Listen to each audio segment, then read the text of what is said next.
And welcome back. I'm Cheryl Miller, and we are live at the 100-acre Maymont estate here in Richmond. It's been open to the public for 91 years now. But how much do you know about the couple who gave this magnificent estate to the city? Dr. Mary Lynn Bayless has written the first full-length biography of Major James and Sally Mae Dooley, and what better place to talk about it than here at the home at Maymont. Good morning, Doctor. Good morning, Cheryl. Good to see you. I understand this is 20 years of your life here. Why did you want to write a story of the Dooleys? Well, my family and I loved Maymont always, from the time our children were very small. But I talked one afternoon with a wonderful historian named Drew Carneal, who was on the Maymont board, and he said that the board and all the other visitors to Maymont as well were very eager to learn as much as they could about the Dooleys, but their papers had been burned after their death, and no one knew very much about them, although a board member named Dr. Charles Caravati had written a very brief pamphlet about the Dooleys.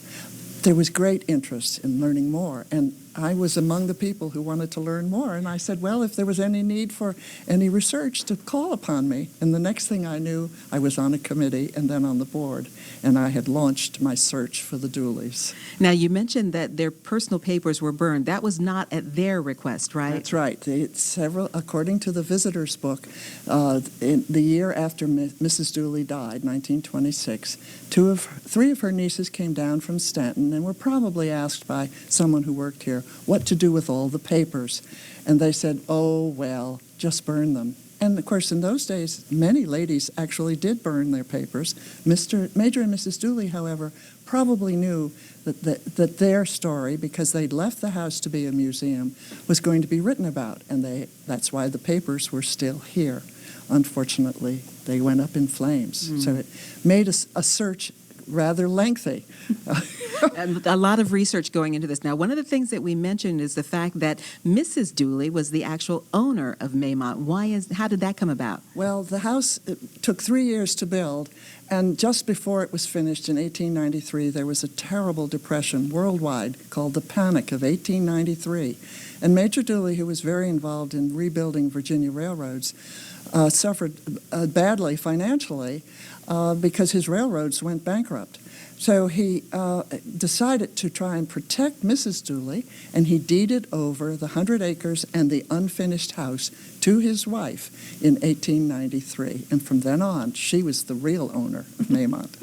And now the city and the community are now the real owners of Maymont. And also there are other living legacies in the Richmond area left by the Dooleys, right? Yes. Of course, one of the best known is St. Joseph's Villa, to which Major Dooley left $3 million at his death in 1922.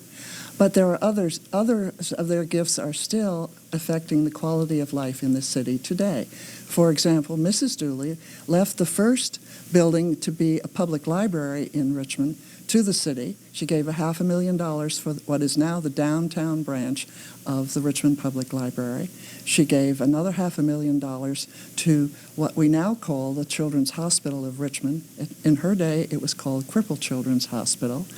And she left money to the discretion fund of the Episcopal Bishop, which was wisely invested after her death, and to this day is still making it possible for the bishop to do many good things for the poor people of Virginia, not just Richmond, of Virginia. So the Dooleys' gifts are still very much affecting the life of everyone in the city and also in the state. And Mrs. Dooley's gifts when her jewels were sold for the Episcopal missions, her funds were sent all over the world to help the poor and the benighted, and also, of course, to spread the Episcopal religion. Nonetheless, they were gifts that were carefully thought about, from which we are still benefiting. And one of the things we mentioned in one of the teases is the fact that Major Dooley wasn't a real major, but he made his money in the railroads. Well, in numerous things. He was never a railroad president, but he was on numerous railroad company boards. He was also vice president of the Richmond and Danville Railroad, which no longer, of course, exists. It was enveloped into the Southern Railroad in 1893, as a matter of fact. Major Dooley was an investor in insurance, in real estate. In fact, he loved real estate most of all. He was president of real estate companies in 3 states. He was very eager to invest in banks also, and he served as a vice president of the Old Dominion Trust and Safe Deposit Bank.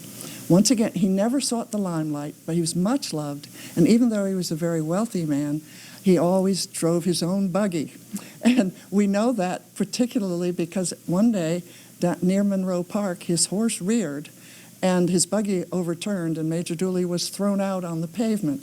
It was front page news in the city of Richmond that day, and the next day it was front page news that Major Dooley was back at his office as usual.